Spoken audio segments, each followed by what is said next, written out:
এইবারে নির্বাচনে অবশ্যই অবাধ, সুষ্ঠু, নিরপেক্ষ হয়েছে, কিন্তু নির্বাচনে একটা ইঞ্জিনিয়ারিং হয়েছে।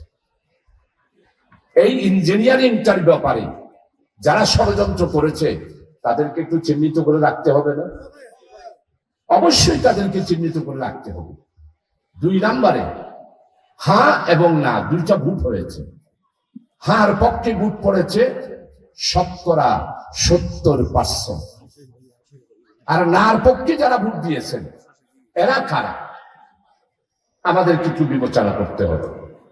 আর আমি আজকে জামাত ইসলামী যে ইফতার মাহফিল রমজান শিক্ষা আলোচনা থেকে যারা নাতে ভোট দিয়েছেন তাদেরকে প্রশ্ন করতে চাই, আপনারা কি দেশকে ভালোবাসেন? আপনারা কি দেশের স্বাধীনতা সার্বভৌমত্ব রক্ষা হোক সেটা চান? আপনারা কি দেশের প্রচলিত রাজনীতি না হয়ে প্রগতিশীল রাজনীতি আপনারা কি চান?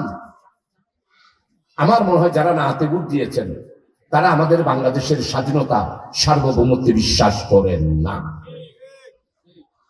আপনারা আমাদের দেশটা সামনের দিকে অগ্রসর হোক সংস্কারের মাধ্যমে, আমাদের তরুণ যুবকদের বেকার সমস্যার সমাধান হোক, আমাদের বাংলাদেশে আমরা গ্যাস পাই, আমরা আমাদের বাংলাদেশে তেল পাই, আমরা আমাদের বাংলাদেশের শিক্ষা ব্যবস্থাকে একটা মডারেট আইডিওলজিক্যাল একটা এডুকেশনে রূপান্তরিত করি।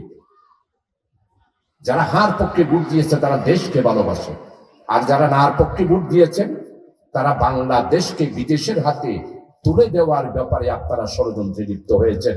আপনাদের 30% ভোটের কারণেই আজকে বাংলাদেশ একটা আন্তর্জাতিক ষড়যন্ত্রের একটা ব্যাটল ফিল্ডে পরিণত হয়েছে। যারা নাতে ভোট দিয়েছেন তাদেরকে অনুরোধ করব, আপনারা বিশাল বাংলাদেশের ক্ষতি করেছেন। বাংলাদেশের 18 কোটি মানুষের অগ্রযাত্রার ব্যাপারে আপনারা সবচেয়ে বিশাল এই না ভোটের মাধ্যমে আপনারা একটা ষড়যন্ত্র করেছেন।